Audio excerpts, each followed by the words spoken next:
muhabbat berayotgan bo'lsak, uni shundaycha qaytishini kutamiz. Biz odatda qaytmaganida xafa bo'lamiz. To'g'rimi? Misol uchun, turmush o'rtog'ingizga deylik, sevgi beryapsiz, e'tibor beryapsiz, aytganini qilyapsiz, xizmatlarini qilyapsiz, ayol kishi bo'lsangiz. Lekin turmush o'rtog'ingizdan yaxshi gap eshita olmayapsiz. Chiroyli munosabat ola olmayapsiz, sevgi ola olmayapsiz, sovg'a salomlar ola olmayapsiz. Ana shundan xafa bo'lishni boshlaymiz. Ota-onamizga ham, qaynoqaynotamizga ham. Ya'ni biz xohlagandek munosabatlar qilishlarini xohlaymiz. Ana shu munosabat kelmaganidan keyin, ana shu munosabat qaytmaganidan keyin o'z-o'zidan xafa bo'lamiz. Natijada biz xafa bo'ldikmi? Nima bo'ladi bizda? U insonga nisbatan negativlar paydo bo'ladi ichimizda. Ya'ni bu negativlarni bloklar deb atasangiz ham bo'ladi, negativ emotsiyalar deb atasangiz bo'ladi. Umuman qanday atashni istasangiz shunday atang. Ya'ni his-tuyg'u o'zgaradi. Pozitivdan, ya'ni ijobiy holatdan negativ holatga o'zgarishni boshlaydi. Men bilmagan ekanman. Men shuncha narsa qilgan ekanman.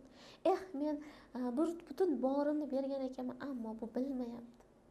Ana ko'ryapsizmi? Ya'ni qachonlardir mavjud bo'lgan yaxshi, pozitiv munosabatlaringiz, ijobiy his-tuyg'ularingiz aksi bo'lishni boshladi, negativ bo'lishni boshladi. Endi o'z-o'zidan sizdan mana shunaqa negativ chiqaverganidan keyin u inson ham sizdan itarilishni boshlaydi. Siz o'zingizni sovuq muzdek xonaga urishni istarmidingiz? Yoki bo'lmasam musor to'la, axlat to'la xonaga o'zingizni ravo ko'rarmidingiz? Ana shunaqa joyda yotishni istarmidingiz? Uxlashni xohlarmidingiz? Menimcha yo'q. Har kim o'ziga chiroyli, toza joyni ma'qul ko'radi. Sizda mavjud bo'layotgan, shakllanayotgan o'sha negativlaringiz, o'sha ijobiy bo'lmagan his-tuyg'ularingiz sizda mana shunaqa emotsiyani hosil qiladi.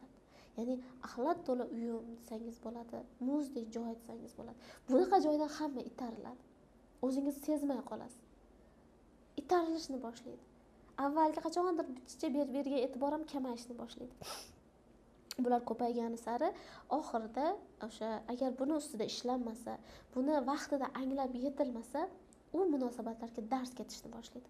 U har qanday munosabat bo'lsin, xoh ota-ona farzand munosabatlari, xoh aka-uka farzand munosabat, xoh qaynona-qaynota, istagan munosabatingizni olsangiz.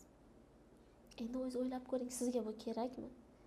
Siz o'zingizni oilasiz tasavvur qila olasizmi?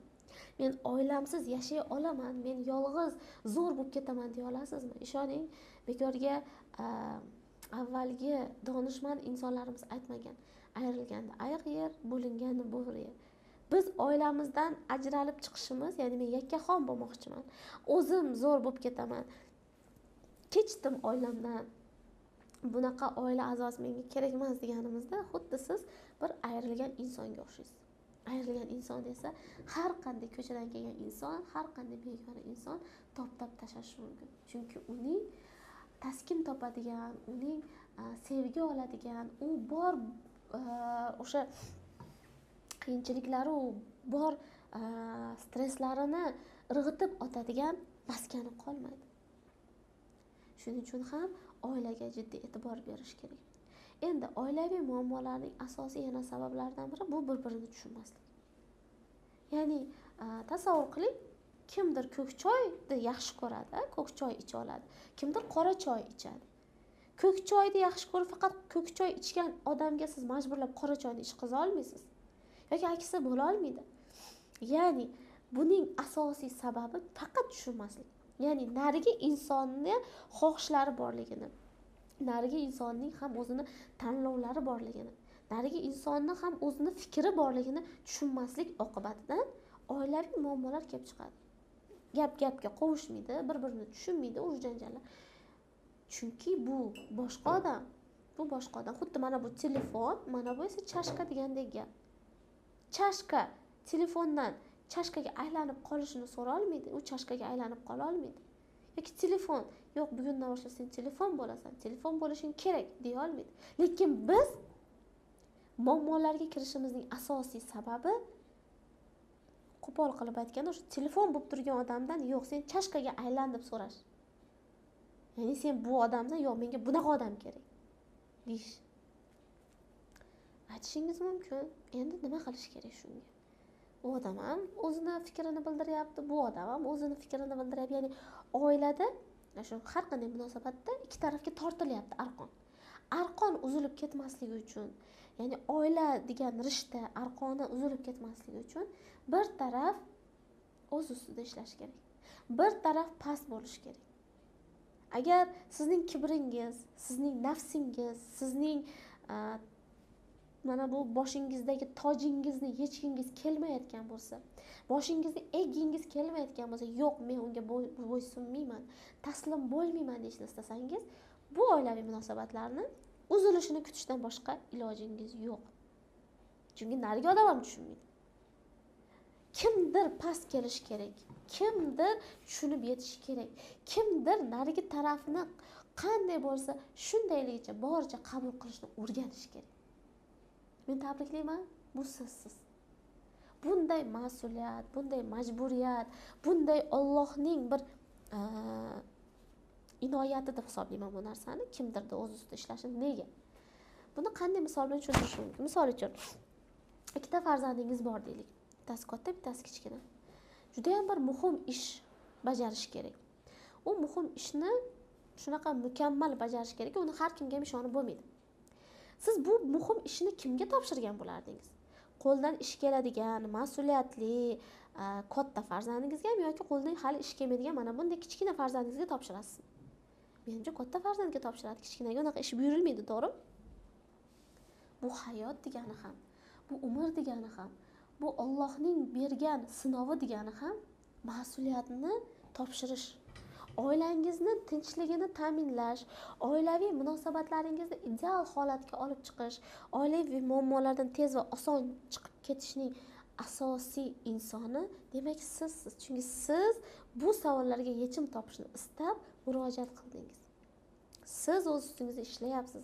Siz darslarni olyapsiz. Demak, hamma mas'uliyat, hamma majburiyat o'zingizda qoladi. Agar siz o'zingizni o'zgartira olsangiz, agar siz qabul qilishni, tan olishni, xo'p deyishni va past ketishni o'rgansangiz, ishoning, u oilada janjal bo'lmaydi. Sizni ko'rib, o'sha Allohning va'dasiga yana qaytamiz. Allohim, agar sen o'zingni o'zgartirsang, men seni atrofingni o'zgartirib beraman degan. Ishoning, u insonlar bir kun o'zgaradi. Qachon? Qachonki siz haqiqatdan ham o'zgara olganingizda. Haqiqatdan ham o'zingizni xarakteringizni, o'zingizni prinsiplaringizni, o'zingizni dunyo qarashingizni o'zgartira olganingizda. Biz mana shu yo'ldamiz inshaalloh. Demak, oilaviy muammolarning yechimi, ya'ni unga barham berishning yagona yo'li bir taraf o'zini o'zgartirish. Oilada bitta bo'lsa ham rivojlanuvchi chiqishi, ya'ni oilada bir dona bo'lsa ham o'z ustida ishlaydigan, anglashga harakat qiladigan, butun oilaning mas'uliyati va majburiyatini oilamni men o'zgartiraman, oilamni cho'qqalarga olib chiqaman, o'zimni ham, oilamni ham baxtli qilishga sababchi bo'laman deydigan bir mardning chiqishi. O'sha mard siz ekansiz. Qanday ham baxtlisiz. Qarang, Allohimni suygan shu darajada bandasi ekansizki, o'sha mas'uliyatni, o'sha majburiyatni, o'sha natijalarni sizga bermoqchi. Siz bundan faqat shukronalik keltirib, xursand bo'lsangiz yetadi. Ana shunda oiladagi mavjud bo'lgan muammolar o'z-o'zidan sekin-astalik bilan barham topishni boshlaydi.